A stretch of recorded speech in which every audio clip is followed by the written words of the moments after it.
Good evening. I'm Jeff Bennett. And I'm Amna Nawaz. On the NewsHour tonight, European leaders meet with Iran's foreign minister as the war with Israel rages on and mass protests unfold in Tehran.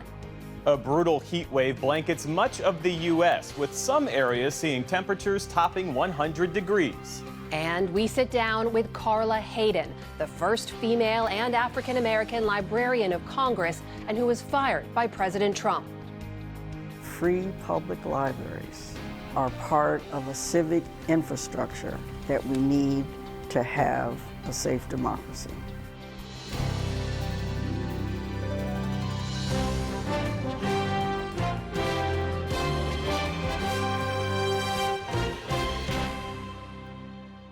Major funding for the PBS NewsHour has been provided by friends of the NewsHour, including Jim and Nancy Bildner, and the Robert and Virginia Schiller Foundation. The Judy and Peter Bloom Kovler Foundation, upholding freedom by strengthening democracies at home and abroad.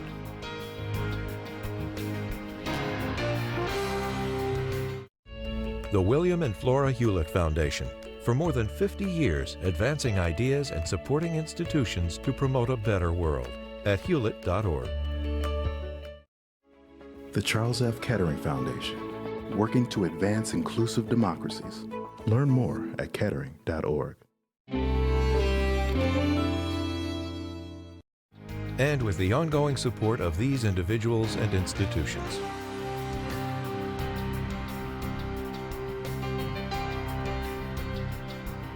And friends of the NewsHour.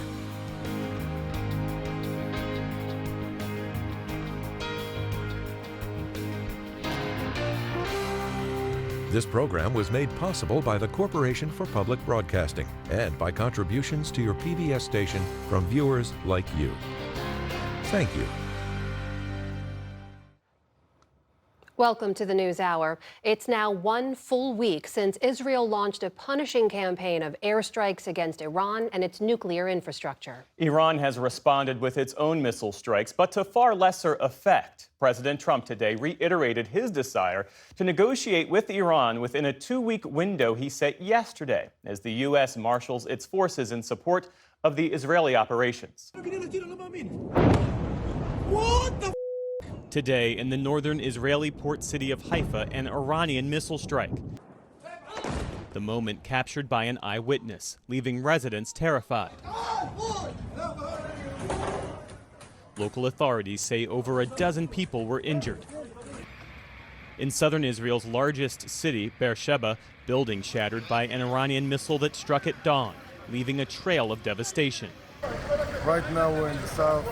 Another place that was got hit by a missile, 6 buildings behind me got hit. Now MDA teams are searching each apartment to see if someone got hurt. Air raid sirens echoed through Tel Aviv as the exchange of attacks between the two countries intensified. 12 miles south, Israeli Prime Minister Benjamin Netanyahu inspected damage to the Weizmann Institute of Science and vowed to continue the war. As long as it takes. That's the answer. As long as it takes, because we face an existential danger, a dual existential danger. In the Iranian capital of Tehran, a burnt Red Crescent ambulance was put on display in a prominent city square. It was hit by an earlier Israeli attack that killed 3 paramedics. And today, thousands took to the streets of Tehran and other cities after Friday prayers protesting Israel's attacks. Iranian state media showed smoke billowing near Iran's Arak nuclear facility. Israel has also launched attacks on Iran's nuclear enrichment facilities in Natanz and Isfahan, but needs U.S. bunker-buster bombs to target Fordo, Iran's enrichment facility that's buried deep within a mountain. President Trump said he will decide whether to push the U.S. into the conflict within the next 2 weeks. Today, speaking to reporters, he noted Israel lacks the military capacity to destroy Fordo on its own. They really have a very limited capacity. They could break through a little section, but they can't go down very deep. They don't have that capacity, and we'll have to see what happens. Maybe it won't be necessary. Congress has often abdicated its power to declare war over the last half-century, delegating those powers to the president. But today, House Democratic leader Hakeem Jeffries issued a statement saying the authority to declare war belongs solely to the United States Congress. President Trump and his administration must refrain from engaging in offensive military action in Iran without the explicit approval of the House of Representatives and the Senate. Today, the foreign ministers of Germany, France, Britain, and the European Union met their Iranian counterpart in Geneva to find a diplomatic way out of the conflict. After the meeting, they said Iran wants to continue talks, but the U.S. must be involved. The good result today is that we left the room with the impression that the Iranian side is basically prepared to continue talking about all the important issues. But above all, it is very important that the United States of America are involved in these negotiations and a solution. But Iran's foreign minister says his country refuses to engage with the U.S. while the Israeli attacks continue. We made it explicitly clear to them that as long as this aggression and invasion continues, there is absolutely no room for talk or diplomacy. Meantime, the human toll increases. In Tehran today, yet another funeral. And Israel identified a body recovered from the site of Iran's Sunday strike in the city of Bat Yam. It was 30-year-old Ukrainian Maria Peshkarova. She's the mother of 7-year-old Nastia Borik, who was being treated for leukemia in Israel. She was also killed in the strike. Husband and father Artem Borik is fighting Russia on the Ukrainian front lines. The family lost 3 other members that day. They had come to Israel in search for a safety they couldn't find, escaping one war only to become victims of another. All week long, we've been talking to experts on Iran's nuclear program, its leadership, and on U.S. foreign policy as President Trump weighs entering the war. But speaking directly to people inside Iran is nearly impossible right now as the regime clamps down on communications and spreads fear in communities. Tonight, we're joined from Los Angeles by Nazanin Boniadi. She's an actress and a human rights activist focused on Iran, where she was born and which her family fled after the 1979 revolution. Nazanin, welcome back to the NewsHour. Thanks for joining us. Thanks for having me, Anna.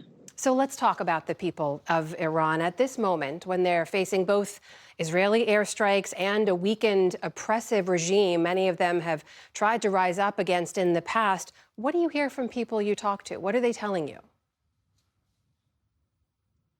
There's a paradox inside Iran. There's a deep sense of despair because the Iranians are caught between foreign firepower and a regime that simply doesn't care about them. They would soon see that the people burn and die and lives destroyed than to give up power. This is a people who are caught between hope and despair in this moment. But as much as they oppose the regime, they need to be able to organize. This is the worst internet shutdown we've seen since the bloody November protests of 2019, because unfortunately this regime in the first instance unleashes its fury first and foremost on its own people. And that's what's happening right now. Dissidents are in real danger. My friend, prominent rap artist, dissident rap artist Tumar Salehi, just yesterday was detained by 30 plainclothes militia and interrogated violently for 5 hours. Prisoners, political prisoners are in grave danger. Thousands of political prisoners inside Iran. There's university student Ali Younesi, who has been imprisoned in Evin on spurious national security charges for the past 5 years, who was abducted from Evin yesterday, according to his siblings. And the list goes on and on. But what I'm hearing more than anything is this echo for change, for democracy. But how can they do that under bombardment? So tell me more about that call for change and what people are telling you about how they see that happening. Because we hear from experts who are following this, the regime has been weakened, they're on the back foot. What do people on the ground in Iran want to see happen next? That's interesting you say that, Amna, because you're exactly right. Regime officials are doing an about-face. The doctrine says, the Islamic Republic doctrine is very much death to America, death to Israel. There's nothing pro-Iran or long live Iran in the doctrine. And yet, in the recent days, in these past few days, you've seen them do an about-face.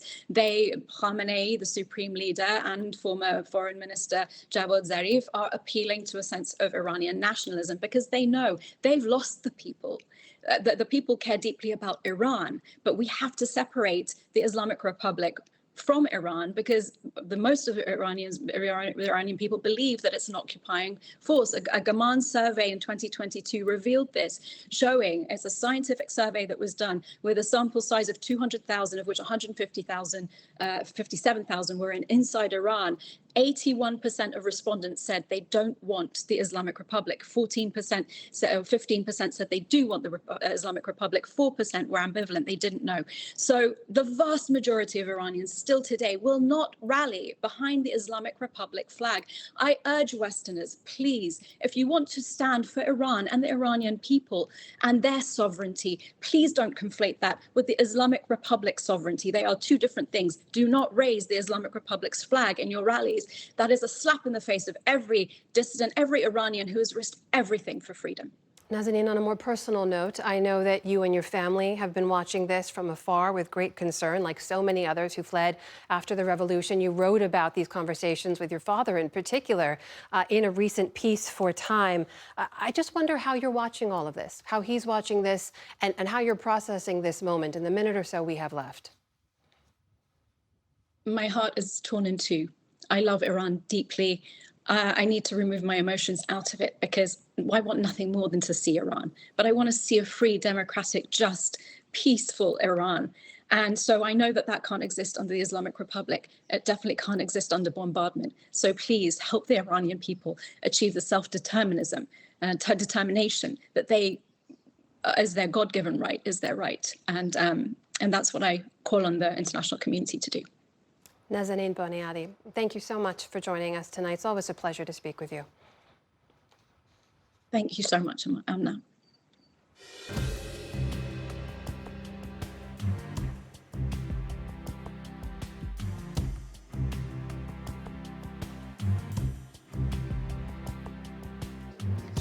We start the day's other headlines with a series of legal developments. First up, a judge has ordered that Columbia University graduate Mahmoud Khalil be freed from the immigration detention center where he's been held since March.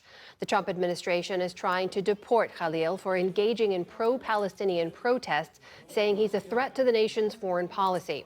But the judge in New Jersey said Khalil is not a flight risk and is, quote, not a danger to the community, period, full stop. Khalil is a green card holder and a legal U.S. resident. He's not been charged with any crime. Also today, a federal judge is blocking the Trump administration's efforts to prevent Harvard University from hosting international students. Today's order is a temporary victory for the school, which has been the target of government actions towards its tax-exempt status and billions of dollars in federal funding, among others. It comes as President Trump said on social media that his administration is nearing a deal with Harvard, saying school officials have, quote, acted extremely appropriately during these negotiations and appear to be committed to doing what's right. In California, a federal judge set a Monday deadline for state officials to argue whether and how they'll challenge the Trump administration's use of the National Guard in Los Angeles. Last night, an appeals court said President Trump can retain federal control of California's forces for now. Trump deployed them earlier this month over the objections of California Governor Gavin Newsom amid protests against immigration raids. Vice President J.D. Vance is in L.A. tonight, where he's set to meet with federal law enforcement and Marines who were also deployed in response to the recent demonstrations. The Supreme Court sided with the fossil fuel and vaping industries today in a pair of 7-2 decisions. In one case, the justices decided to allow fuel producers to challenge California's ability to set stricter emission standards than federal law typically allows. Oil and gas companies had argued that California's waiver from those federal standards hurts the gas-powered car industry. Separately, the court rejected a bid by the FDA to limit which courts vaping companies can use to challenge federal regulations. The justices found that R.J. Reynolds Vapor Company can pursue a case about e-cigarette marketing in the nation's Fifth Circuit. That court has been more friendly to the industry. Anti-smoking groups say the ruling could hurt efforts to keep young people from vaping. The Trump administration sent layoff notices to hundreds more employees at Voice of America today. The cuts impacted 639 employees at the broadcaster and the U.S. agency that oversees it. According to a press release, that means some 1,400 people have now lost their jobs since March, or about 85% of its prior workforce. VOA began broadcasting to residents of Nazi Germany in the 1940s. But President Trump's senior advisor to the agency, Kari Lake, says the layoffs are a, quote, long overdue effort to dismantle what she calls a bloated, unaccountable bureaucracy. Turning overseas, at least 37 Palestinians were killed in the Gaza Strip today, some while trying to get food. Hospital officials in central Gaza say they received the bodies of 14 people. Many of them died in an Israeli airstrike on a home nearby. They say the others were killed as they tried to get food at an aid distribution site. Violence near such sites has become almost daily occurrences, with the Hamas-controlled health ministry saying hundreds have been killed in recent weeks. In a statement provided to Reuters, Israel says it fired warning shots at suspected militants who approached its forces and then, quote, struck and eliminated the suspects with an aircraft. Lawmakers in the UK approved a bill today to legalize assisted dying, bringing it one step closer to becoming law. The ayes have it, unlocked! The legislation allows terminal patients over the age of 18 who have less than 6 months to live to choose to end their lives. Supporters argue that people with a terminal diagnosis should have the option of assisted dying, but opponents say the policy could be used to coerce vulnerable people. The bill now goes to the House of Lords, who can delay or amend but not overrule today's measure. Such procedures are currently legal in a handful of countries, including Canada and Australia, plus 11 U.S. states. In southern Mexico, authorities are assessing the damage after Hurricane Eric barreled through the region, killing at least one person. The storm toppled trees, downed power lines, and flooded streets. And officials say a 1-year-old boy drowned in a swollen river. Eric made landfall early yesterday as a Category 3 storm in a rural area between two resort towns. Hundreds of thousands of people were left without power, but otherwise residents were spared the worst of the storm's wrath. On Wall Street today, stocks ended mixed in quiet post-holiday trading. The Dow Jones Industrial Average added just 35 points on the day. The Nasdaq fell nearly 100 points, or about 0.5%. The S&P 500 also ended lower to close out the week. And Hawaii's Kilauea volcano is erupting again in rather dramatic fashion, shooting large fountains of lava up to 1,000 feet in the air. The U.S. Geological Survey says this latest eruption began overnight and has not posed any threat to populated areas nearby. Kilauea is located on Hawaii's Big Island and is one of the world's most active volcanoes, with dozens of eruptions since December. They usually last for about a day. Still to come on the News Hour, we sit down with the Librarian of Congress who President Trump fired. Jonathan Capehart and Ramesh Ponnuru weigh in on the week's political headlines. And federal agents are denied access to Dodger Stadium in the latest immigration clash. This is the PBS NewsHour from the David M. Rubenstein Studio at WETA in Washington, and in the West from the Walter Cronkite School of Journalism at Arizona State University. Today is the summer solstice, and much of the country is going to be baking in serious heat starting this weekend. A heat dome is expected to keep temperatures soaring above 90 degrees in many states. More than 200 million people will feel those effects, and tens of millions more are going to be grappling with triple-digit heat. Our Stephanie Sy has our look at what you need to know about the days ahead.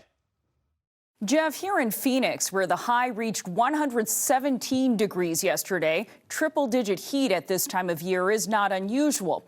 But places like Omaha, Albuquerque, and Denver are experiencing temperatures over 100 degrees today. Looking at the forecasts on these maps, you can see how tomorrow in particular, many parts of the Central Plains and Upper Midwest are in that darker color, meaning dangerous heat.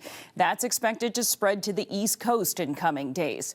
Matthew Capucci is a meteorologist with MyRadar.com, and he joins me now. Matthew, thanks so much for joining the program. So what should we know about this heat wave? Which parts of the country are going to be hit the hardest? How long will it last? Yeah, it's a very expansive, long duration heat event. In fact, 220 million Americans will see temperatures over 90, about 35 million Americans seeing triple digit heat. And we're not just talking the desert Southwest, we're talking the eastern seaboard as well. The heat dome really starts to get established this weekend, Saturday into especially Sunday over parts of the Corn Belt and Midwest, and then really spreading all the way to the East Coast, lasting until I'd say Wednesday or Thursday before we finally start to see some relief. Now, we talked about the heat in Arizona moments ago, temperatures nearing 115 degrees. It's going to be a very long duration, significant heat event. And I really hope folks are taking precautions ahead of time. Yeah, and I'm glad you said that. We're going to go more in depth into human health effects in a bit, but help us understand what the heat dome is and what's behind it. Yeah, so we hear this term all the time in the summertime, the so-called heat dome. And essentially, heat dome is like this bulge in the atmosphere. The heat literally expands the atmosphere vertically. And so picture this force field of hot, dry, sinking air. It sinks, so it squishes any attempts at rising motion in cloud cover. And so we're not getting cloud cover, so more sunshine heats the ground. And it almost deflects all the weather systems away. It's like this hot force field. So the jet stream is shunted farther north. It takes the storms with it. So really, we get this like bubble in the atmosphere where we're just seeing the temperatures bake for days on end with plentiful sunshine. And it kind of gets stuck in the atmosphere too. So there's nothing to really move this along until late in the week into, I'd say, Friday, Saturday. Matthew, how much of these extreme heat waves, heat domes, have scientists attributed to climate change versus summer weather patterns that people may have experienced, say, 200 years ago? I love that distinction you made because really, it is summertime, to your point. We will see heat domes with or without climate change. We're always going to see heat events in the summertime. It'd be weird if we didn't. But what we're noticing is the scales are tipping more towards hotter heat events and less significant cold events. So in other words, the scale is kind of skewing towards more warm events. They're longer in duration, they're more intense, they're more geographically expansive, and this sort of fits that pattern. It's a fingerprint of climate change. What we're really noticing too is warm overnight lows. A warmer atmosphere is a wetter atmosphere, and so we hold more moisture, and that traps temperatures overnight. And those warm overnight lows really exacerbate heat stress. Now, there's one point that folks sometimes make that I find very interesting. A lot of folks say, hey, it was hotter back in the 1930s.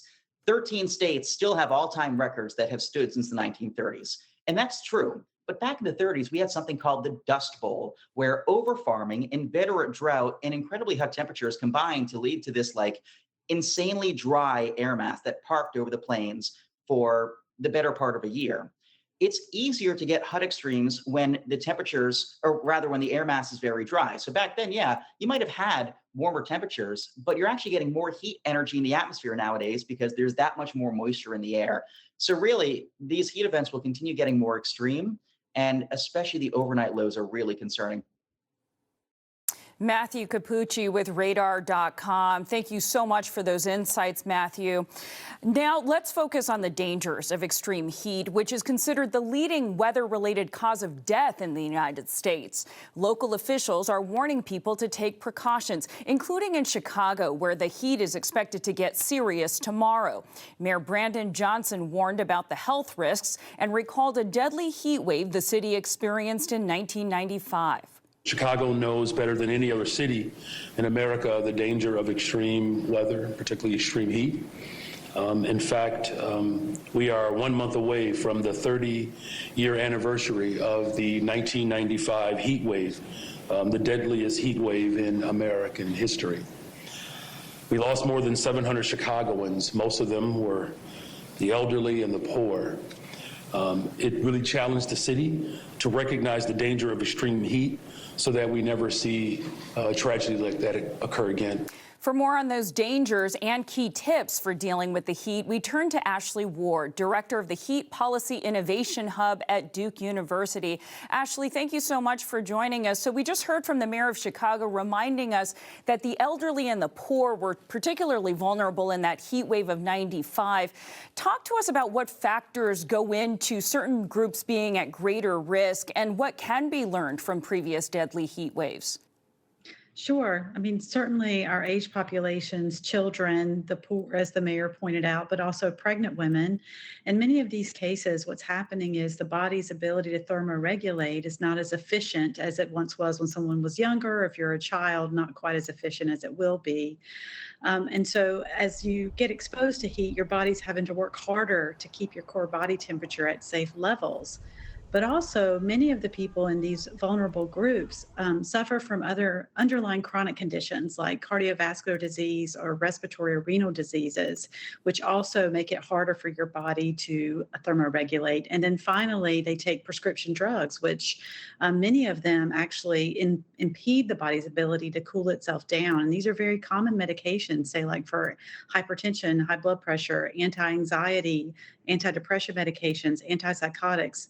These are common medications that people take, and they may not understand that last year they were able to go out and go for a walk at 3 o'clock in the afternoon, but this year, because of that medication, it might be a little more dangerous for them to do so.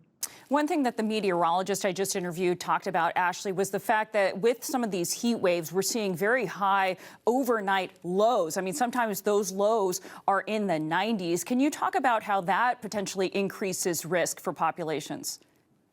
Sure. Everything needs a reprieve overnight. Our bodies, our plants, our animals, our energy systems, our infrastructure. And when we have situations in which we have high daytime temperatures followed by persistently high overnight temperatures, and typically that threshold is about 75 degrees. So when temperatures remain high above 75 degrees overnight, we see actually a higher number of poor health outcomes, people visiting the emergency departments and mortality associated with that. So you can imagine an 80 or 90 degree overnight temperature. We see these relationships with increased in preterm birth, but we also see it in all kinds of other health outcomes. A lot of this has to do with, that reprieve that I was talking about is hard to achieve, especially if you don't have air conditioning or have or can afford to run your air conditioner. So it used to be that you could raise your windows overnight and it would be cooler at nighttime and you could get those breezes and cool down your house. But if temperatures overnight remain persistently high, it's harder to do so, putting you at greater risk. Heat deaths, I've often been told in my reporting, Ashley, are preventable. What are the important things for people to know, to keep in mind as we go into these next couple of days? Should they just stay inside? And what do they do if they don't have air conditioning? That's a really great question. There's a combination of things. Of course, once it gets beyond a certain temperature, really air conditioning is what's required. And so I would recommend that if you don't have air conditioning at all, that you make a plan. Find where cooling centers are in your community. Think about whether there's a shopping center or mall that you can go visit in the early evening to cool down, or friends and family members that you can go and visit. If you have access to air conditioning, but maybe you can't afford to run it enough to really cool your house, consider prioritizing air conditioning your bedroom. It could be more affordable to cool and you can escape to that room. The other last thing I would say is remember that while it's always very important to stay hydrated by drinking plenty of fluids, when it comes to lowering your core body temperature, water is very effectively used outside your body. So think about things like taking a cool shower when you come home from work rather than just sitting on the couch and drinking a drink. Use water to immerse your feet over your ankles or your arms over your elbows. We know that these are techniques that work that lower core body temperature. Think about taking a cold, wet rag and either putting it behind your neck or wiping down your arms and legs, sitting in front of a fan while you do so. So if you think about ways that you can use cool water outside of your body, in addition to staying hydrated, those are also some ways that you can keep yourself safe during periods of high heat. That is Ashley Ward, director of the Heat Policy Innovation Hub at Duke University. Thank you so much for those tips, Ashley. Thank you, and stay safe.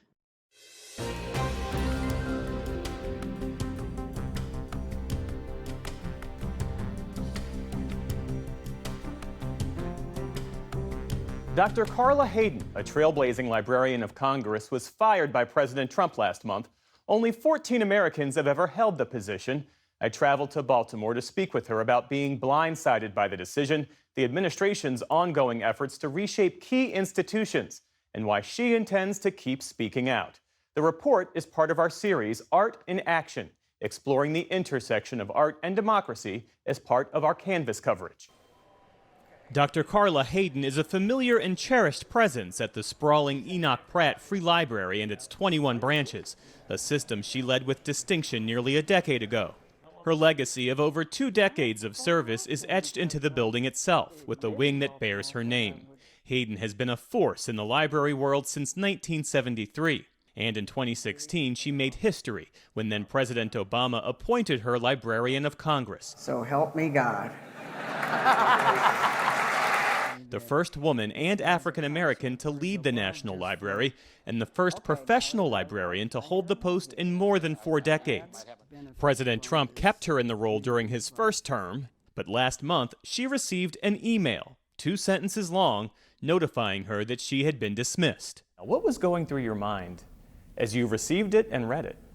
One of the first things that went through my mind was to think about, was it authentic? Because it was very short, very casual, just said Carla and then 2 lines. And so I was actually confused. Sent by someone you'd never met? Someone I'd never met, and so my first action, I was with my mom actually that evening. I told her, I said, I'm not sure what this is, and then I got on the phone to my colleagues to say, is this real or what, who is this, and then it went from there. White House Press Secretary Caroline Leavitt. We felt she did not fit the needs of the American people. There were quite concerning things that she had done at the Library of Congress in the pursuit of DEI and putting inappropriate books in the library for children. The Library of Congress does not lend books to children as a public library would. The Library of Congress is the largest library in the world. And it serves Congress. It's the reference arm for Congress. So all of the research that's happening by legislators, Senate, House, all are taken care of by people at the Library of Congress. We call them our special forces. They do the research. And then the Library of Congress serves the people that Congress serves. So everyone in the United States is a patron of the Library of Congress.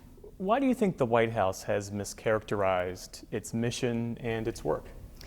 There might not really be an understanding of the mission of the Library of Congress. And that, I think, is something that the situation that I was in actually brought that to light. Hayden calls the institution a treasure chest, the world's largest collection, and fill in the blank, of photographs, film, manuscripts, 178 million items. In this era of disinformation, this era of attacks on trusted institutions, what do you see as the essential role of libraries? Libraries are in so many communities, rural, urban, anywhere you find a library, they're trusted sources. They know that librarians might not be the jazziest, but they can trust them because they know that they will get information that has been vetted and that they can trust. Are libraries and librarians, in your view, are they properly equipped to push back against some of the political attacks? Librarians are prepared to defend their choices of materials and services that they provide. What they really would appreciate is more public support, vocal public support, saying we want to make sure that our children have access to these materials. And so that's what we're working with now in terms of a profession, to let the public know that we really need their help. Hayden says libraries have historically faced challenges to the books they offer. What's different in this era seems to be that the efforts to restrict access are part of a possible larger effort. And that's the difference now. But as Alberto Manguel said in The History of Reading in his chapter, The History of Forbidden Reading, that it's been known that restricting access to books and reading is often a tactic. What effect do you believe censorship has on our democracy? As Alberto Manguel said, as centuries of dictators, tyrants, slave owners, and other illicit holders of power have known, an illiterate crowd is the easiest to rule. And if you cannot restrict a people from learning to read, you must limit its scope. And that is the danger of making sure that people don't have access. She says she'll keep advocating for her beliefs and feels bolstered by support from elected officials on both sides of the aisle, as well as from people across the country. She shared that her 93-year-old mother has been cataloging the notes and messages she's received. A former president of the American Library Association, Hayden is set to address some of its 50,000 members at their annual meeting. This year's agenda, she says, takes on new urgency. How to help communities support their libraries, how to deal with personal attacks that librarians are having, even death threats in some communities for libraries. So this convening of librarians that are in schools, universities, public libraries will be really our rally. We've been called feisty fighters for freedom. Hayden says what's at stake goes far beyond books, and that protecting it has never been more important. Libraries are one of the pillars and cornerstones of a democracy, and free public libraries are part of a civic infrastructure that we need to have a safe democracy.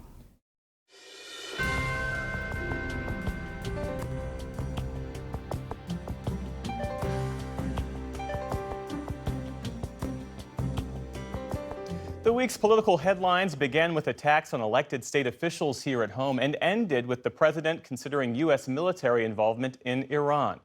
To go deeper on both these issues and more, we turn tonight to the analysis of Capehart and Panuru. That's Washington Post Associate Editor Jonathan Capehart and Ramesh Panuru, editor for the National Review. David Brooks is away this evening. Good to see you, gentlemen.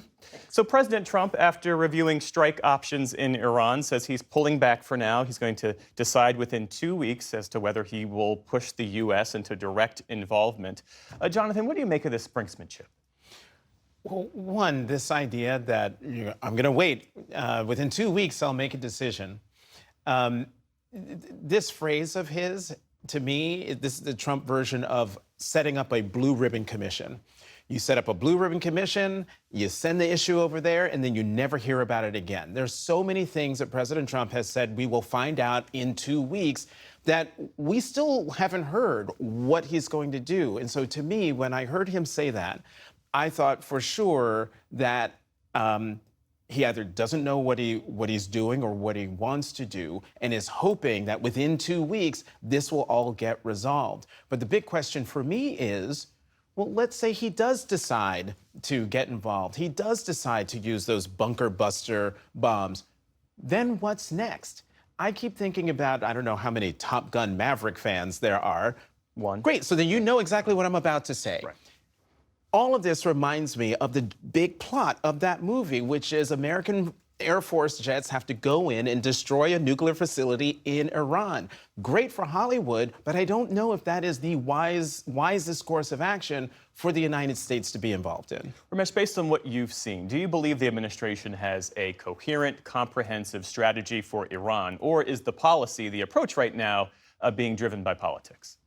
Well, I think it's being driven by events. I don't know that it has a comprehensive strategy so much as it is reacting to what it's seeing. And I do think, unlike the normal, 2 weeks from now we'll have a healthcare plan and that's just a way of punting and you never actually have a healthcare plan. This is, I think, how far is Israel able to get on its own? I think that one of the things that we need to think about, though, is what happens to the U.S.-Israel relationship if we have this intervention. Up until now, it has always been the charge of critics of Israel that Israel drags the United States into war. And it's never been actually true. But in this case, if we intervene here, that's exactly what will have happened. And I do wonder whether that sets back our relationship going forward. And there is the question of where is Congress in all of this? The House Democratic leader, Hakeem Jeffries, released that statement today calling on President Trump to refrain from using military force against Iran without explicit approval from Congress. Democrats don't really matter here because they're powerless in both chambers. But how should Congress reassert its authority here? Yeah, where is Congress? It's incredible that it's the House Minority Leader, the Democratic leader, who is sticking up for the prerogatives of a co-equal branch of government. Where is Speaker Johnson? I mean, if the president does this, where is he getting this wartime authority from? Are they using the AUMF from what? 2001? From 2001 for Iraq and Afghanistan?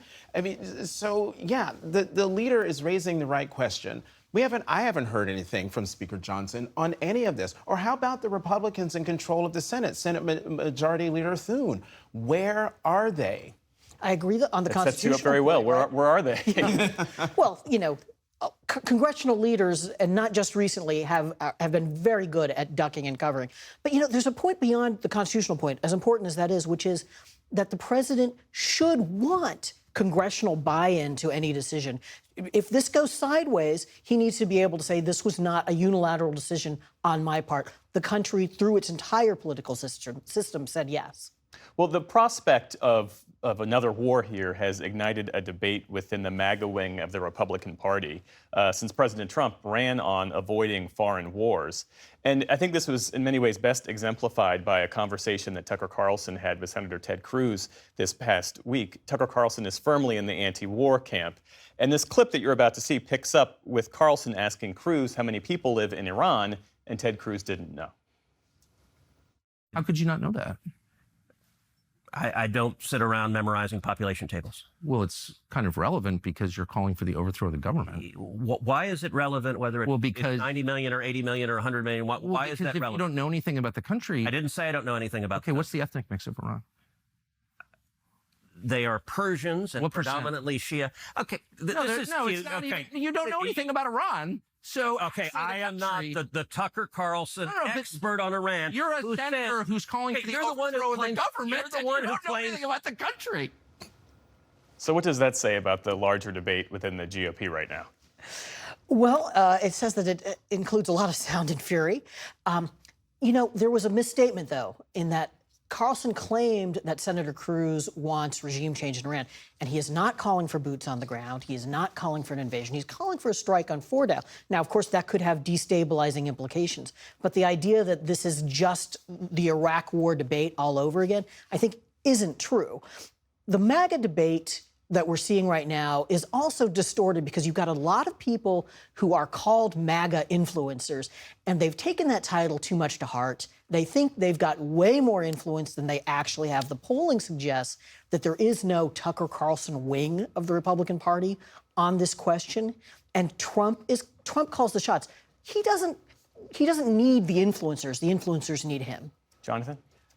This isn't I think you said the Iraq war debate from way back when. At least then there was an actual debate on both sides of the aisle and around the country about what should happen. The fact that there's this intramural fight is pretty spectacular to watch. But in that clip between Senator Cruz and Tucker Carlson, what jumped out at me was the incredible lack of seriousness from Senator Cruz, a member of the Committee on Foreign Relations. How could he not know, just instinctively, just throw out a number about the population of Iran? You've been sitting on this committee for God knows how long. How could you not know that? And the fact that he didn't know it tells me that he's not coming at this as seriously as he should as a member of the United States Senate in the majority. Lastly, the shootings of those two Minnesota lawmakers and their spouses this past weekend are the latest instances of political violence that has risen across this country. A Democratic state rep, Melissa Hortman, and her husband Mark were shot and killed on Saturday by a man who authorities say was impersonating a police officer. That same shooter attacked Democratic State Senator John Hoffman and his wife Yvette. They were hospitalized with multiple gunshot wounds. I mean, what does this latest attack tell us about the current threat landscape when it comes to political extremism in this country? Well, you know, just last year, we nearly had a presidential election decided by an assassin's bullet. We ought to take very seriously a rising threat level. The language of our politics is more and more militant. Elected officials report more and more threats. There was an assassination attempt that was thankfully foiled of a Supreme Court justice quite recently. This is not something that we can afford to be complacent about. It's a bipartisan threat, But we have to acknowledge where a lot of this rhetoric is coming from. And it's coming from the President of the United States. There's a clip of the President being asked, I think it was on Air Force One. We have that clip. So he was asked, will he call the governor Tim Walz? And this is how he responded. He responded by attacking Tim Walz. I think the governor of Minnesota is so whacked out. I'm not calling him. Why would I call him? I could call him, say, hi, how you doing? The guy doesn't have a clue. He's a mess. So, I could be nice and call him, but why waste time? If you want to tamp down the heated rhetoric, the heated conversation of our politics, it has to start with that guy, with the President of the United States. And instead, we've got a library's worth of sound from him as a candidate in 2016, right through that soundbite right there of him just sort of fanning the flames. And what makes it even more atrocious is that you have Republican members of Congress who also say and do things that run counter to what they should be doing. Senator Mike Lee, of all people, putting out a tweet that was it was horrific at a time when people were grieving. And you had elected officials who were targeted, as the governor said, for political assassination. If we want to dial back the rhetoric, if we want to go back to a time when, the disagreements weren't solved through violence, then it has to start with the president and folks in the president's party. I was glad to see Lee take that tweet down. Sure. It shouldn't have been up in the first place. And I think one of the ways Trump differs from most presidents is he does not think that the job description includes ever summoning Americans to their better angels. Most presidents of both parties have felt that way. He just never feels that obligation. That does have to change. But there's another element of this. On the one hand, you've got this political rhetoric, which I do think both sides, but disproportionately the president, has gotten rotten. But you've also got a lot of untreated mental illness in this country. And it's that reaction of those two things that is causing this threat level to rise. The criticism, though, that there aren't enough Republicans who speak out forcefully to condemn that hot political rhetoric. What do you say to that? I think that's absolutely right. But I think Republicans have learned that when they fall out of line with the president, when they criticize the president, whether it's on rhetoric or anything else, that they're going to get punished for it. That's actually quite frightening, which I think explains why there's been silence, crickets, because they're afraid of doing the right thing, of being human, will get them on the wrong side of the President of the United States. Folks should be very concerned about that. Jonathan Capehart, Ramesh Ponnuru, my deep thanks to you both. Appreciate you being here. Thanks, Jeff. Thank you.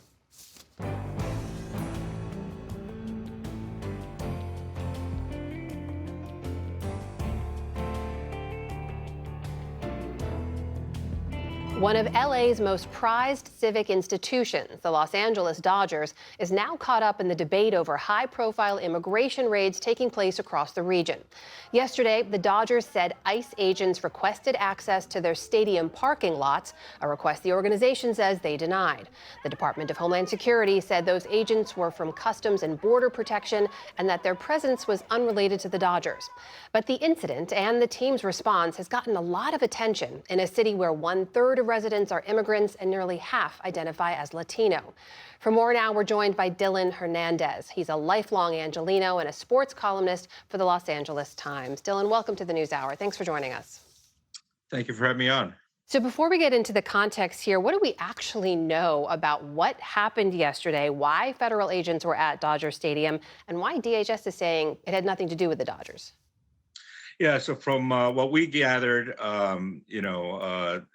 basically there was a raid somewhere nearby in the morning, and they needed somewhere to basically process these people. And, Dodger Stadium just kind of seemed like a convenient place, I guess, because, usually if they kind of do this out in the open, crowds gather and stuff. So, they went to Dodger Stadium. And from what, our understanding is that they got all the way to the security gates, but at the security gates, they were turned away. And the Dodgers' decision to turn them away, how did that go over with fans and the community?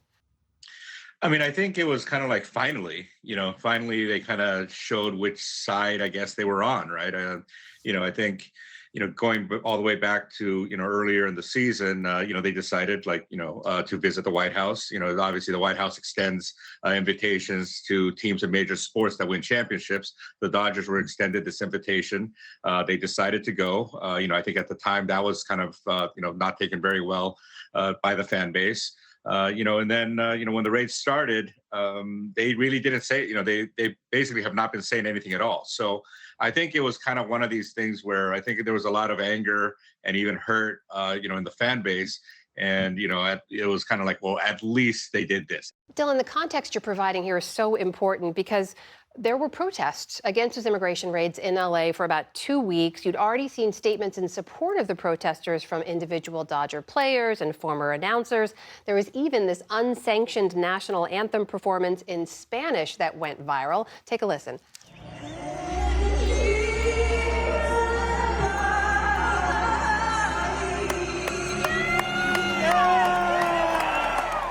And Dylan, as you point out, we hadn't heard anything from the Dodger organization really until this incident yesterday. You called them cowardly a few days ago in a column for not speaking out. Why? I mean, we have to kind of go back decades here. Probably starting with Jackie Robinson breaking the color barrier, right? He was a Dodger. Sandy Koufax, the great pitcher, Jewish pitcher, refused to pitch on Yom Kippur. The team supported that. And kind of in more recent decades, the Dodgers have really, helped expand baseball's borders by, bringing in Fernando Valenzuela from Mexico, Hideo Nomo from Japan, Chan Ho Park from South Korea. Now, those players from those countries are regulars in Major League Baseball now. And now the thing is with Valenzuela, that was particularly important in Los Angeles because of how Dodger Stadium was built, right? There was a Mexican-American community there in Chavez Ravine that were basically kind of like forced out of their homes. There are famous pictures of people literally being dragged out. Because, to clear homes for some eminent domain thing. Initially, I believe there was supposed to be like a housing project built there.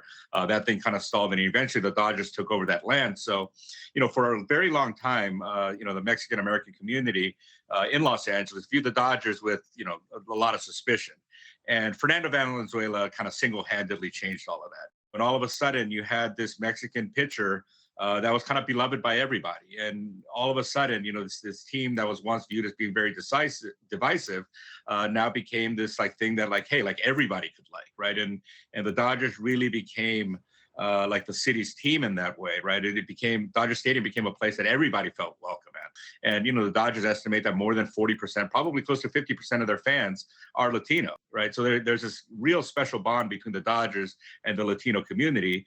And when all these raids started happening, right, the fact that the Dodgers of all teams wouldn't put out any kind of statement, I think again the community felt very betrayed, right? I mean, because they're looking at this hey, look, we've been supporting you all these years. The team's good, the team's bad. We kept showing up, right? And now when we're kind of in this moment of need, why won't you say anything? Dylan, where does this go from here? Because I should point out there are some folks who will say, look, it shouldn't be up to a sports team to have to wade into these issues in this way.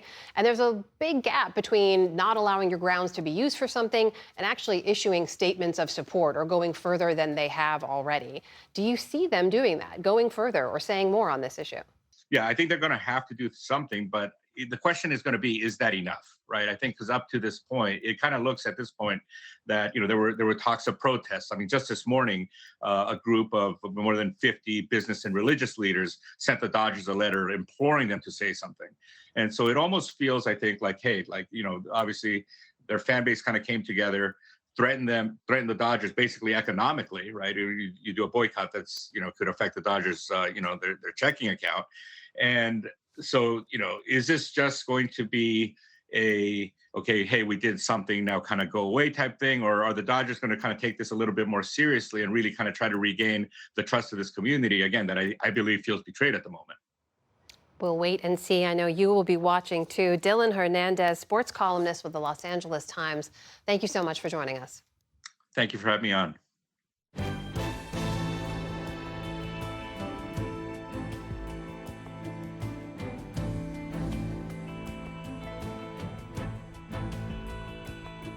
And there's a lot more online, including the latest episode of PBS News Weekly, which looks at the challenges facing our democracy. That's on our YouTube page.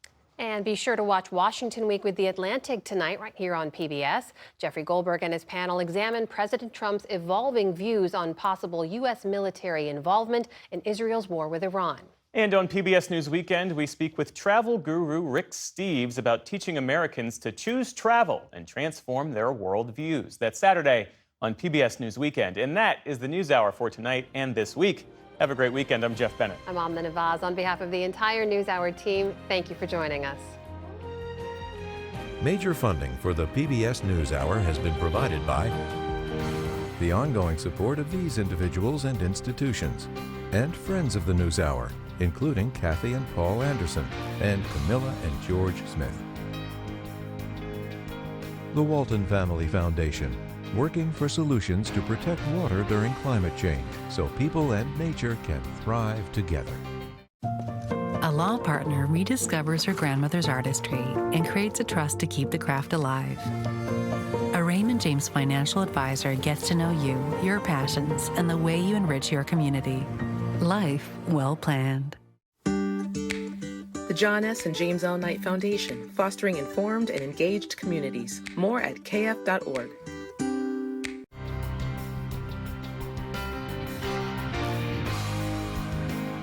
And with the ongoing support of these individuals and institutions.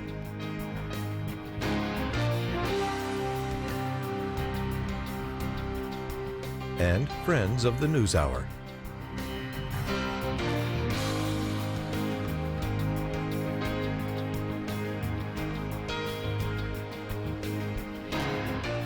This program was made possible by the Corporation for Public Broadcasting and by contributions to your PBS station from viewers like you. Thank you.